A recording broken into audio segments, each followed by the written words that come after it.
Bismillah ar-Rahman ar-Rahim. I think we didn't bat well. We didn't start bowling well, but after that we claw back. And then after that, I think that was a great performance in last 20 overs, 22 overs, I think.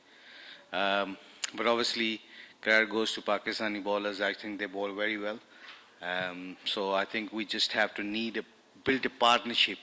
And obviously, weather played a huge role. If we could actually have a full game, it would be a different ball game then. What's your take on that run-out incident? What was the environment back in dressing room? It was so quick actually. We even don't understand what happened there. I think Miraz thought like he was outside and he was trying to stop the ball. I think ball went straight to Miraz's legs. So and same time Agha Salman thought like he's trying to help Miraz to pick that ball up and to give it that ball to him. So I think there was I don't know, to be honest. Like I thought like Miraz it was just a natural instinct. Like to look out, to pick the ball and try to make him run out because he was outside the crease. So it was just very quickly happened.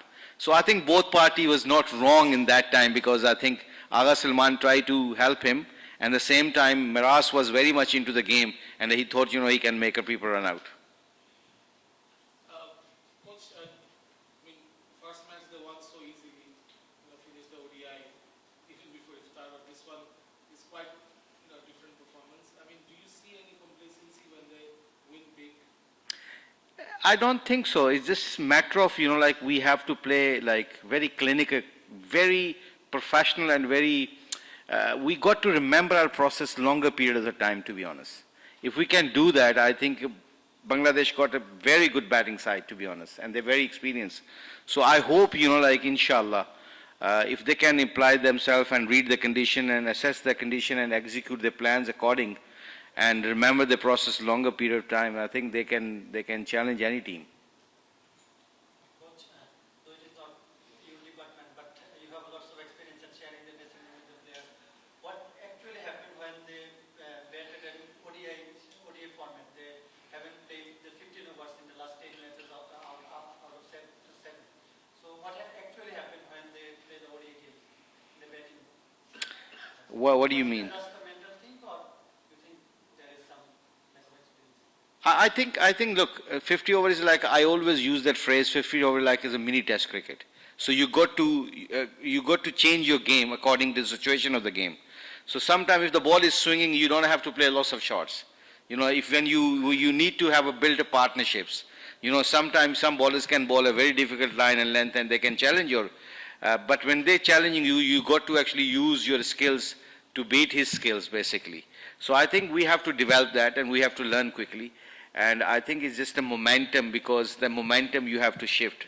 As you said, like as a batsman, what my experience says, you go to assess the condition, you assess the bowlers, and then according to change the game, according to the plans basically. Coach, the third ODI, obviously day after tomorrow, not much time left. What sort of preparation you want them to take out as a coach? What will you talk to the boys to correct in the last game? I think this game we have to forget. We have to quickly raise this game as much as we can and believe, like make sure, we can win the series.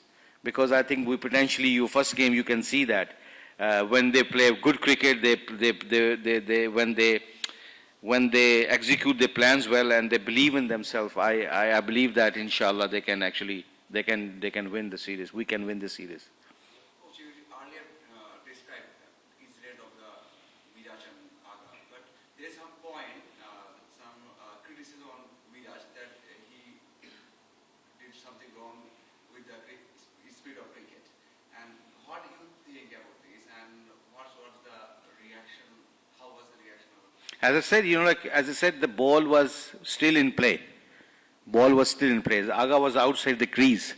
So what, as a bowler, when you're trying to pick that ball up, you're trying to make people run out. So Agha was quite far away from the crease. So Agha thought, like the ball is dead. So maybe he didn't see that, the ball is outside. He's very, very much far. And the ball straight away hit the Miraz's legs. So I think Miraz thought, I can make him run out. He was not sure, what he's doing. So he was very much into the game. So I think as Miraz didn't make any mistake, to be honest. Just I think he was disappointed, obviously, but he thought, he's trying to help him, which is fair enough. But he was not sure how far he was. So as I said earlier on, it was both party was trying to be nice, but he was very competitive. Miraz was bowling then very well then, and I think he trying to make him run out. And Aga thought, that ball is dead, but the ball was still in play, I think. Coach, actually he mentioned he used the game downside, but many of ex-Pakistani cricketers see their reaction as like, I don't mention the name. So what opinion about that reaction? What reaction they had? They told that it's the fair play, Bangladesh couldn't saw the fair play, but it's a part of the game. As I said, exactly what I said. It was like Miraz was exactly the same. He did whatever he can. Coach, before this series, Captain Medias and Miraz was not performing as the expectation, especially in the white ball cricket. So, what work you have did with him before the start of the series? And I have a second question that keep in mind about the next ODI World Cup. It will be hosted in South Africa and Zimbabwe partition. So, how you will prepare your spin unit? I think Miraz, for last couple of days, we really worked hard. We had some drills, and I stopped him even 2 days ago. He wanted to go to bat. I said, no batting today, my dear. You just go to ball long spell, and he understood that. And he bowled really long spell. So as an off spinner, you got to spin the ball, and you got to have a overspin on those pitches.